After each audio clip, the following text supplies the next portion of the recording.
Let's continue. We are talking about specific heat capacity, which fit into our thermal energy calculation. And to get so we talked about a little of what it is. It's how much energy is needed to heat a substance or how much it will give off as it cools. And then here are some listed values. You won't have to memorize any of these. They will always be provided on any calculation type question.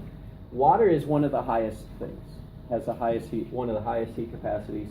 It takes 4,186 joules of energy to raise just 1 kilogram, so 1 liter of water by a single degree C. So consider that when you drink cold water, if you drink about a liter of that, it's going to take this many joules of energy to do it. So if you're trying to cut weight or you're trying to lose weight in any way, drink cold water. It actually burns a lot of calories just warming it up.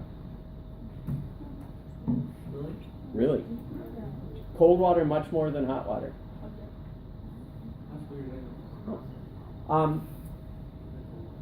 In a way, to think about this, you can think of it as sort of affecting thermal energy the way that mass does with kinetic energy or momentum. So something with a high mass is hard to push, or it's hard to stop if it's moving.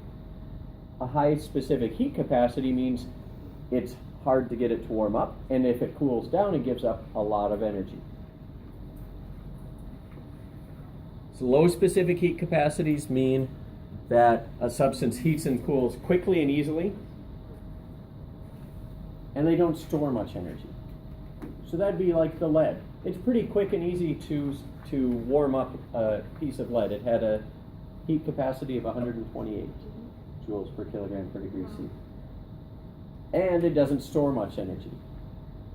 Now it does conduct it very easily, so if you touch it, you will get burned easily. But the total amount of energy transfer isn't so much, not nearly as much as water would be. High specific heat capacity means that it heats and cools slowly, and it's relatively high thermal energy in there.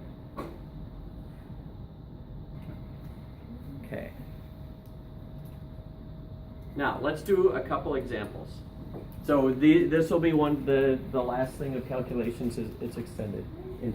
What is the energy change when the temperature of 1 liter of water rises 50 degrees C, and then the specific heat capacity is given? So whenever you see an energy change, something like that, and a temperature is involved, we're going to be talking about thermal energy. And so it says, what is the energy change? And so I'm looking to find thermal energy. Sorry. I know. In order to do that, my formula was thermal energy is equal to mass times specific heat times a change in temperature, mc delta T. So I have to define those other three things, mc and delta T, in order to find the thermal energy.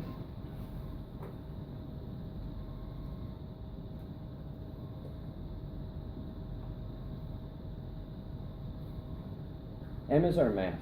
What mass am I working with here? It'd be in kilograms, so whatever it is, it's in kilograms, but I'm not given anything in kilograms. How do I do that? By taking 1 liter. So it's a liter kilogram? What's the conversion for water between liters and kilograms? 1 liter equals 1 kilogram of water. Of water. Only works for water, and I won't make you do it otherwise. I mean, that's a little bit different problem, but you're right. So it's equivalent to 1 kilogram in mass. Specific heat, the C here is given, and either you'll have a big list of them at some point, or it'll be given in the question. 4,186 joules per kilogram per degree C. What's that delta T? What does it mean again? Change in temperature. Jeremy, what is it? Oh. How much does it change in temperature? 50 degrees. Yeah. So in order to find the thermal energy change, all I have to do is multiply these together. So we've got mass, 1 kilogram. I have to write slowly or it will advance on me. C is 4,186 joules per kilogram per degree C. And the change in temperature is 50 degrees C.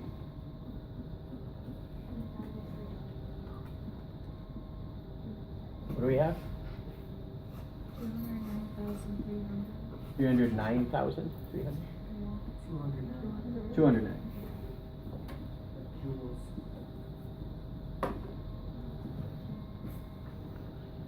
Joules. How do you know it's joules?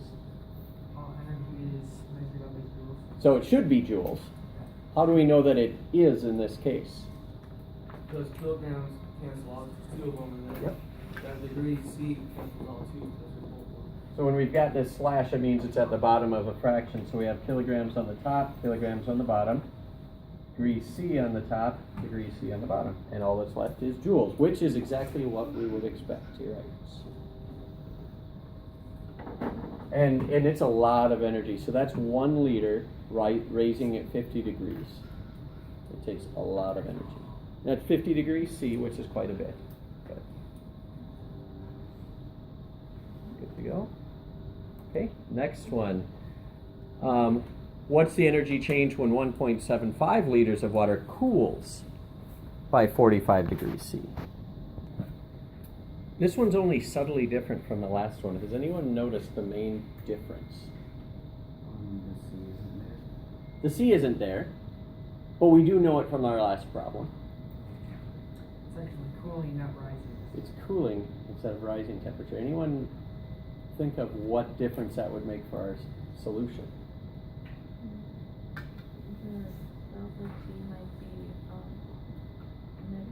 Delta T is negative when it's cooling. You got it. So if we put in, we're still trying to find delta or the thermal energy. The mass, we have 1.75 liters now, so that means 1.75 kilograms since it's water.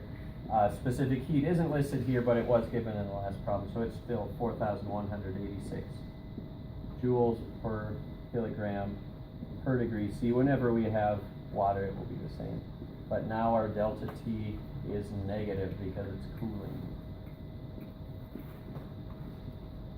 Okay, so thermal energy we're going to solve the same way. The mass, 1.75 kilograms, times specific heat, 4,186 joules per kilogram per degree C, and the change in temperature of negative 45 degrees.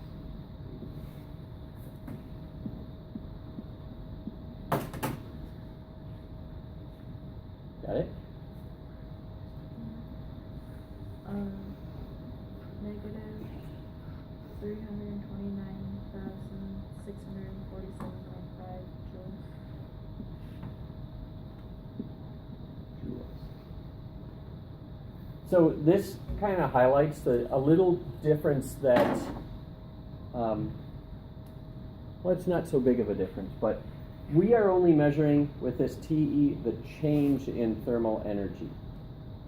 When we were talking about, so we're not measuring how much it has at either point, just how much it's changing. When we were talking about potential energy, PE is equal to M times G times H, we can use that the same way like we did with the spring lab.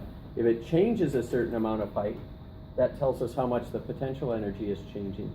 But here we're always measuring how much does it have compared to somewhere else. So that's where the height comes in. We could compare it from the floor, we could compare it to a table, but it's always how much does it have compared to that point. Same with kinetic energy. equal 1/2 mv squared. That's how much energy does it have because of its motion. So these are really, how much energy does it have? That's not what this is. This is how much does the energy change.